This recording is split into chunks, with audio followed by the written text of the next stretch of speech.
Welcome to our next Creation Health Lunch and Learn, and this is our virtual edition, and this month we are talking about the power of willpower.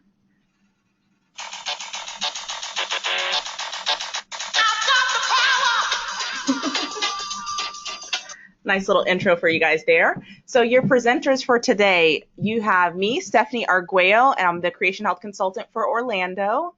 And I'm Bryce Connor. I'm actually a new Creation Health Consultant, and I am working with Winter Park. So I'm really glad to be here. And we're really excited about this topic today. We're going to be talking about willpower because this is definitely, one of those topics that we all, struggle with setting goals and trying to keep them. So we hope that we're going to be able to share some really good tips with you. All right, so first off, we'd like to just lay out the objectives for this presentation. So first off, we're going to start by defining willpower. We're going to break it down for you. Then we're going to identify 5 common hurdles that most people run into when they're trying to set goals and be successful. And then lastly, we'll try to share strategies for how you can be successful so you don't run into those hurdles. Now, before we begin, we wanted to take a step back and really think about, first off, do people set goals? Is that something that everyone does? We know that usually the most popular time of year for us to set goals is at the time of New Year's Eve and, start of the new year. We have those New Year's resolutions. So there was a study done. It was a survey by the Statistic Brain Research Institute that asked people what were those top 10 things that they set their goals, what were the top 10 topics. So of course, if you take a look at this list, usually one of the first ones has to do with nutrition or losing weight. That tends to be one of the most popular, but a lot with different types of life or self-improvement, even circling into things like better financial decisions, quitting smoking, and adding in more positive things into your life. So we usually, again, start the year with a high level of motivation and the want and desire to make positive changes in our life. Now, a second layer that makes this even interesting is, one, we have the motivation, but how long does this last? How far can we go with just having that motivation? So if you look at the length of these resolutions, the success rate is pretty good for that first week. Again, when we start and we set that goal and we have our mindset towards it, we're initially very good at kind of sticking to that. But as you can see, as time starts to go by and different factors come into play, it does start to decrease. So if you're looking, just the difference between the first week and 2 weeks, we start to see a drop in that success rate. Once you get a month out, you're down to a 58.4% success rate. And then at 6 months out, it drops all the way down to 44.8%. So that's kind of a significant decrease, I would say. So just something to keep in mind again as we think about what motivates us and how we stick to our goals, that time can definitely be a factor. And especially with those longer term goals that a lot of us have set, we have to just keep in mind that it can be hard to, stick to that over time. And thinking that we just kind of passed the 6-month point of the year, I kind of set a resolution. I can't even really remember what it was. So obviously I'm one of those that kind of fell off the bus. So it is very important that other things come into play, and especially time is a big factor. Absolutely. So just a little food for thought. Again, we're talking all about willpower. And just like, with anything else, when we think about exercise and strengthening ourselves, willpower is a muscle. The more you use it, the stronger it gets. So just really, again, kind of meditating on that statement for a second, do you agree or disagree? When I look at that, I think it's definitely true. We have to, again, set our minds to something, but just saying I want to do something doesn't mean it's going to be a reality. We definitely have to have a plan in place. And like Bryce said, if we say we have a great intention, 6 months down the road, we need to make sure we're still keeping that at the forefront. It's also a practice makes perfect kind of a situation. The more you practice that willpower, the stronger it will be as well. Definitely. All right, so like we said, we are going to break down the word for you and determine what willpower really is. So the first part of the word is obviously the word will. So that is a wish or a desire or something that you are habitually disposed or inclined to do. Added onto that is power. So your power is your ability to do that thing or to do something, and your physical or mental, emotional capability of doing something and accomplishing something. So putting those two words together gives you willpower. And so that is your control of your impulses and your actions, aka your self-control. So your ability to do those things that you wish or desire to do. So as we, again, start to look at what are some common hurdles and what are some things that we can do to overcome them, the first thing we have to really ask ourselves is, why do we fail? And this answer can be different for everyone, but I love this picture because I think it's a really good example. When we start off and we set goals, we have these very high expectations, and we have, again, high motivation, high confidence that everything's going to be great. But, again, when reality hits, sometimes it doesn't quite line up with those expectations, and we might end up like this poor little baby on the right. But we, again, always start out with those high expectations. So it's really important when you're talking about setting goals to start off with thinking about, in the past, if it's a goal that you've tried and maybe not reached before, what have been those barriers? What has gotten in your way? And we just listed here a few examples of things that can really affect our ability to maintain our willpower, or maintain our desire or motivation to continue towards our goals. So just some factors to really be aware of: our stress levels. We know, especially when we are stressed, it can be a lot harder to exercise that willpower, to either say no to something or find the motivation, if it's, for example, exercising, to go to the gym when you're feeling extremely stressed. Our outlook can play a huge role as well. If you don't have that positive, optimism towards reaching your goal, if you can't envision it or picture it, it can be a lot more difficult to, again, have that motivation to continue, staying strong. Our energy levels can absolutely also, play and have an effect on how we deal with our willpower. If we're not getting good rest, if we're feeling, overwhelmed with work or exhausted, again, it's a lot harder to make those tough choices sometimes. Our environment's another one that can play a huge role, and we're going to talk a little bit more about, how our physical environment as well as our social environment can really affect or alter how we do.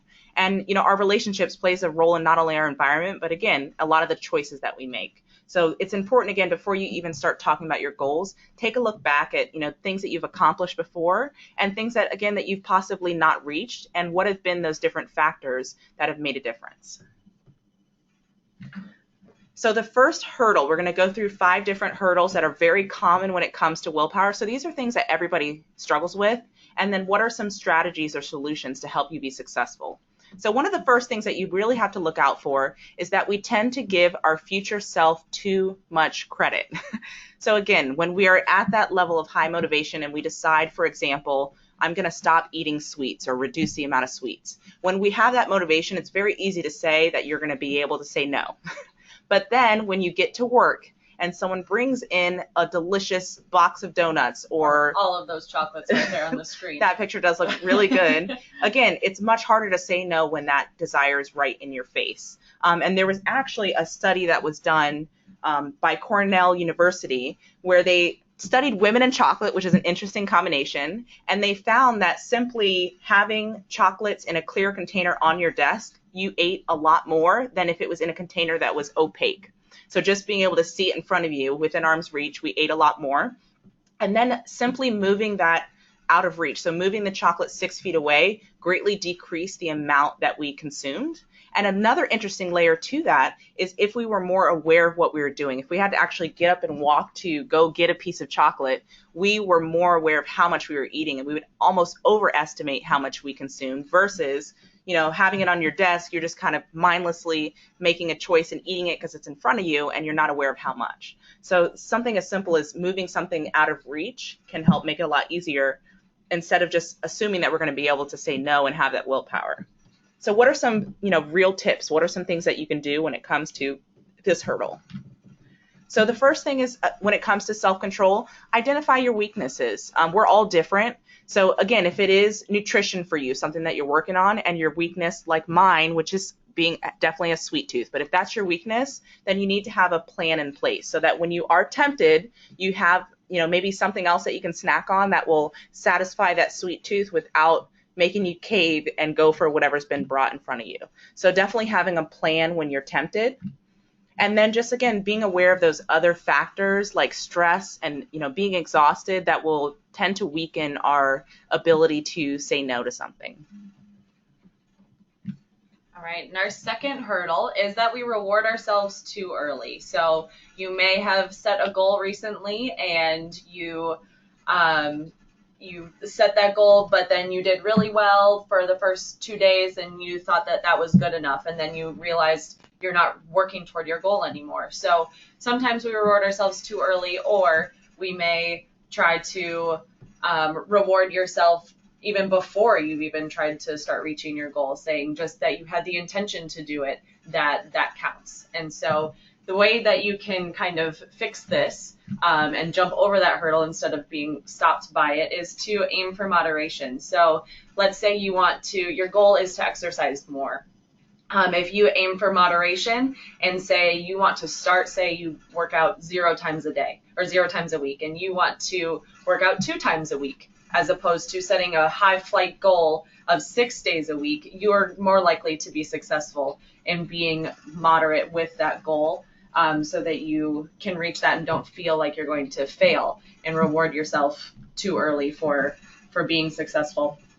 And then the second one is avoid borrowing credit from tomorrow. So if you think that tomorrow you're going to work out, that doesn't mean that you can't work out today. Also, that doesn't mean that tomorrow is going to wash out today or wash out the next day. So just think about the present day and being there, and it's not an all or nothing. So if today wasn't the best day, that doesn't mean it has to go and be a wasted day. You can still have that be a good day and start working toward your goal that day, as well as tomorrow. So any day can be a good day toward your goal.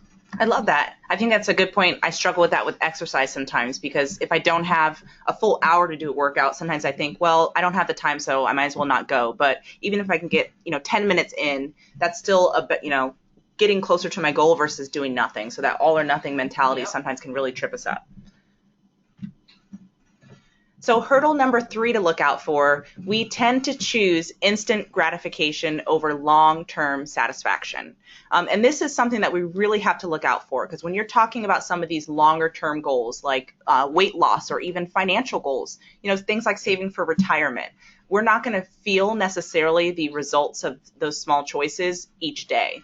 So when it comes to finances, for example, when you're, you have a choice in front of you whether you should splurge on a small item today or, save because then you're saving towards a longer future. It can be hard because we know if we make this small choice and splurge today, it's going to feel good short term. So what do we do to help kind of combat that desire to get that instant gratification? And there are a couple suggestions that can really help with that. Again, when you're faced with that choice, really take some time to think about what you're losing when you give in to temptation. So it's kind of a different way of framing that choice. So instead of the positives of I get to splurge on this thing and it feels good, think about, well, if I do make the choice to splurge, this is going to, if I do this, say every day, if I splurge every day, I'm just further and further away from my goal, or it's going to take me that much longer to reach my goal. So really have to, again, it's a new way of looking at those small choices. And instead of justifying them, really asking ourselves, is this really worth taking me further away from my goal? But this is definitely, again, one that can be very tough. And this, whether it's nutrition, activity, finances, whatever your goals are, it can be very tough to kind of withstand ourselves for those long-term goals. Another great thing, and this is just a quick tip that can be really helpful, regardless of what the temptation is, sometimes we just need to give ourselves a little bit of time to think about it before we make the choice. Because again, if we go by that impulsive first gut reaction, of course, if you put a donut in front of me, it looks great, I'm going to want it.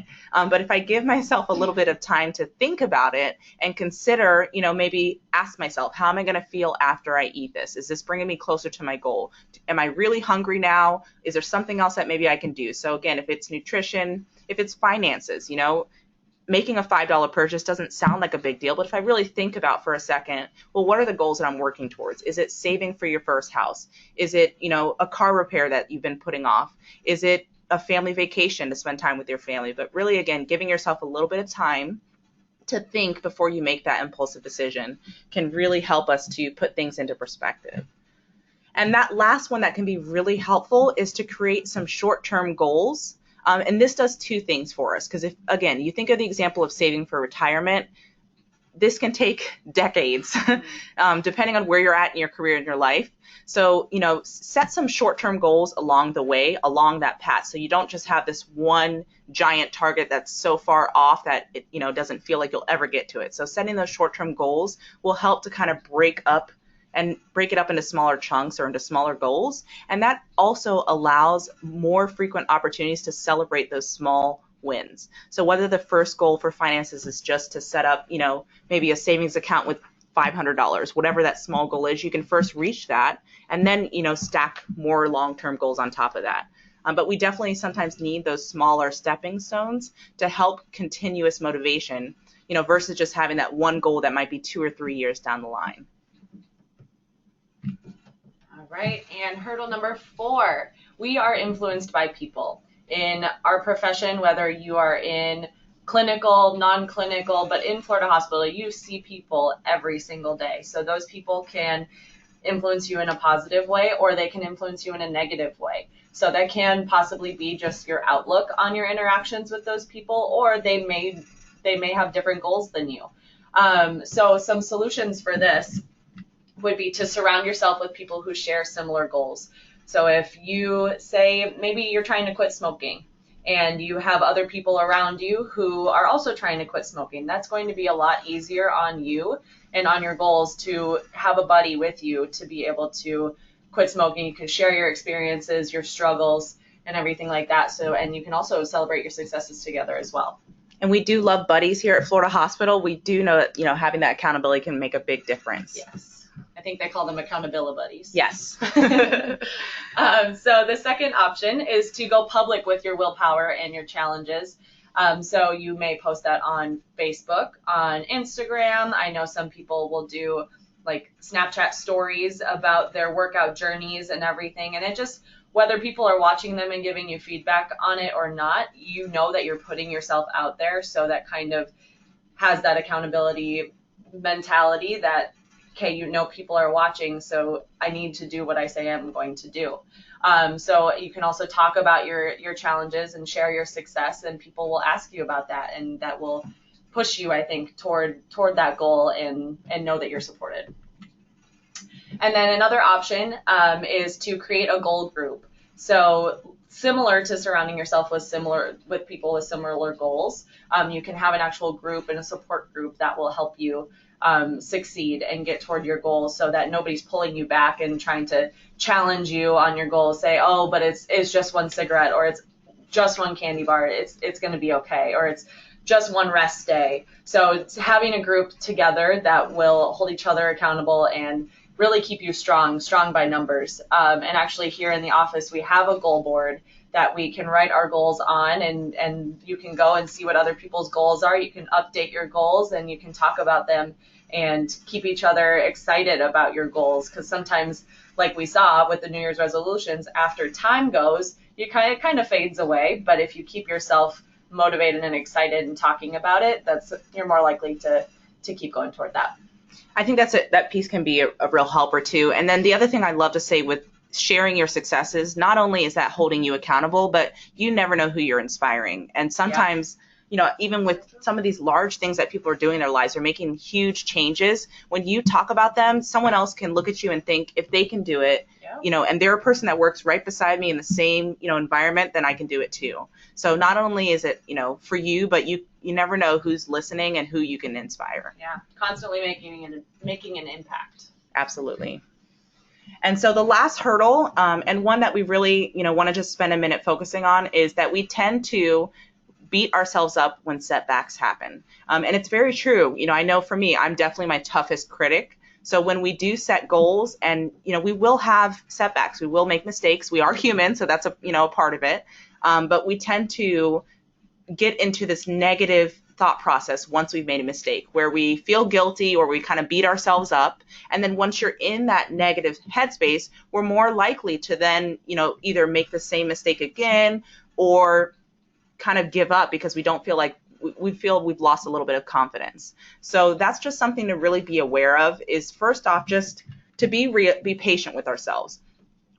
Be aware and, admit that we're human and we're going to make mistakes. And, when it comes to, making changes, especially if you've had a habit for 30 years, it's going to take more than a couple of weeks to be able to break that. So we have to, be patient with ourselves and kind of give ourselves permission, to make those mistakes, and just accept that that's a part of the reality of making changes. So again, going back to that picture in the beginning, we have this expectation that we're going to set a goal and then just reach it.